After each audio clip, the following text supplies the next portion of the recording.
যে পাদরি চড়াং করে বিজেপিতে চলে যাচ্ছে। এই সরকারের কিছু রাজনীতির নেতা আছে, এরা দিনের বেলা তৃণমূল, রাত্রিবেলা বিজেপি। আজকে বাস্তব হচ্ছে। আমরা মুসলমান কি অমানুষ? আমরা মুসলমান কি মানুষ নাই? তা আমাদের সঙ্গে এই অনীহা কেন? কিসের জন্য? পশ্চিমবাংলায় কোনায় কোনায় মুখ্যমন্ত্রীকে অনুরোধ করব, খবর নিন তারা মুসলমানদের প্রতি কীরকম ব্যবহার করছে। ওনাকে আড়াল যা করছে, কিন্তু ওনাকে আড়ালে রেখেছে, করছে। আর ওরা কী করছে? মুখ্যমন্ত্রীকে ভয় দেখাচ্ছে। মুখ্যমন্ত্রী যখন ওদের ন্যাজে পা দিচ্ছে, চড়াং করে বিজেপিতে চলে যাচ্ছে। ন্যাজ দেখছেন না?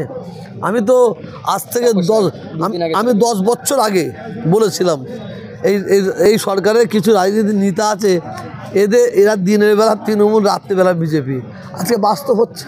আপনার শখের গাড়িটি আপনি সার্ভিস করতে চান? চলে আসুন A to Z কার শোরুমে। সব ধরনের 4 হুইলার, আধুনিক উন্নত মেশিন সহ অভিজ্ঞ মিস্ত্রি দ্বারা পালিশ করানো হয়। কলকাতা বা নিউ টাউনে থেকে কম খরচে সার্ভিস করতে পারবেন। ঠিকানা ভাঙড়ে Hatishala 6 lane K1 bus stand. যোগাযোগ 9832362414 নম্বরে। আপনি বলেছিলেন এই কথা, মনে আছে? অন ক্যামেরায় বলেছিল। রাস্তায় বাস্তব হচ্ছে। কিন্তু বাংলার মানুষ, আপনার সমালোচনা হয়েছিল কিন্তু সেই সময় প্রচুর। অজ্ঞে কোনো আমার দুঃখ নেই, আমি সত্য কথা বলবো। তবে বাংলার মানুষ উন্নয়নের পক্ষে থাকবে, সাম্প্রদায়িকের বিরুদ্ধে কথা বলবে। এ যত ভয় দেখাক, ওই যারা এ দল থেকে ও দলে চলে যাচ্ছে, এরা তো মানুষের সঙ্গে বেইমানি করছে। এরা সরকারের সঙ্গে বেইমানি করছে, তার সঙ্গে মানুষের সঙ্গে বেইমানি করছে। আমি আপনাকে ভোট দিচ্ছি, আমার এলাকার মানুষ আপনাকে ভোট দিচ্ছে এই দলের নেতৃত্ব হিসাবে। আর আপনি অন্য দলে যখন চলে যাচ্ছেন, তাহলে আপনি আমাদের সবার সঙ্গে বেইমানি করলেন। আর ওই বেইমানটা যখন ফের ভোট দিতে আসবে, জুতো আর ঝাড়া দিয়ে তাড়ানো দরকার। ব্যাপারটা হচ্ছে, এরা কেমন জানেন? মানুষ কি সচেতন সে বিষয়ে? অনেকটা সচেতন। বাংলার মানুষ চুম্বরা দেখছেন না, কোনো কথা বলছে না, ঠিক সময় এরা কাজ করে যাবে। এদের মেনটা কি জানেন তো? সে নকল মালের ওপর লেখা আছে নকল হইতে সাবধান। যে নকল মাল তৈরি করছে, সেই আবার সেই এদের লেবেল মেরে দিচ্ছে নকল হইতে সাবধান। তাই এরা অরিজিনাল, এরাই নকল মাল। এই অভিজিৎ গঙ্গোপাধ্যায় ওনাকে মানুষ মাথায় তুলে রেখে দিয়েছিল। ভগবান ছিলেন চাকরি প্রার্থীদের কাছে। আমি ভগবতী সাথে বুঝিনি। ওনাকে মানুষ মাথায় তুলে রেখে দিয়েছিলেন। উনি যে সম্মান অর্জন করেছিলেন, উনি ওই সম্মানটা অর্জন করতে ওনাকে অনেক টাইম লেগেছে, কিন্তু উনি 1 সেকেন্ডের মধ্যে নেমে পড়লেন। কারণ আমরা যাই করি না কেন, বাংলার মানুষ, আমরা হিন্দু মুসলমানে মিলেমিশে থাকতে চাই। বাংলার মানুষ আমাদের যে ঐক্য, একতা, যে ভ্রাতৃত্ব, এইটা আমরা অটুট রাখতে চাই। আর বিজেপি সরকার তো কোনো ইস্যু নয়, ওদের ইস্যুতে একটাই, মন্দির আর মসজিদ।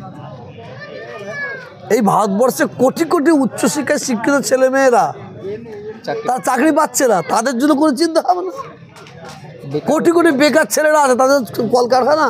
এ তো মন্দির আর মসজিদ, হিন্দু আর মুসলমান, এছাড়া আর কোনো কাজ নাই। তবে কোন রাজ্যে কতটা সাকসেস হচ্ছে জানি না। যত টিএমসি থেকে যতই হতে যাক, সিপিএম থেকে যতই হতে যাক, বাংলার মানুষ কিন্তু যাবে না। বাংলার মানুষ বাংলার উন্নয়নের কাণ্ডারি যে হবে তার পাশে থাকবে, সম্প্রীতির কাণ্ডারি যে হবে তার পাশে থাকবে। সামনে লোকসভা কেন্দ্র করে সেটাই আপনি দাবি করছেন, মানুষের কাছে আশা করছেন? সেটা এখন খেলা তার বাকি আছে, অনেক দিয়ে দেবো, চিন্তা করতে হবে না, অনেক দিয়ে দেবো। আমি শোনেন, আমি একটা ধর্মগুরু মানুষ, ঠিক আছে, আমাকে বলে মানুষ, তা আমার পরিচয়, আমি মুসলমানটা, এ পরিচয়টা আমার আগে নয়। আমার পরিচয় মানুষ। একটা হিন্দু ভাই, তার হিন্দু সে পরিচয়টা তার দেওয়া উচিত নয়, সে আগে মানুষ। যদি কেউ অন্যের মাকে ভালোবাসতে না পারে, সে নিজের মাকে ভালোবাসতে পারবে না। যদি কেউ অন্যের ধর্মকে শ্রদ্ধা করতে না পারে, সে নিজের ধর্মকে শ্রদ্ধা করতে পারবে না। এরা সাধারণ মানুষ খেলে ফুটবল খেলছে।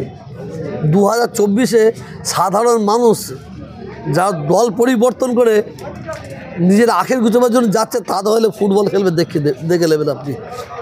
তবে একটা বিষয় আরেকটা কি বলবো, যে কি ফুরফুরা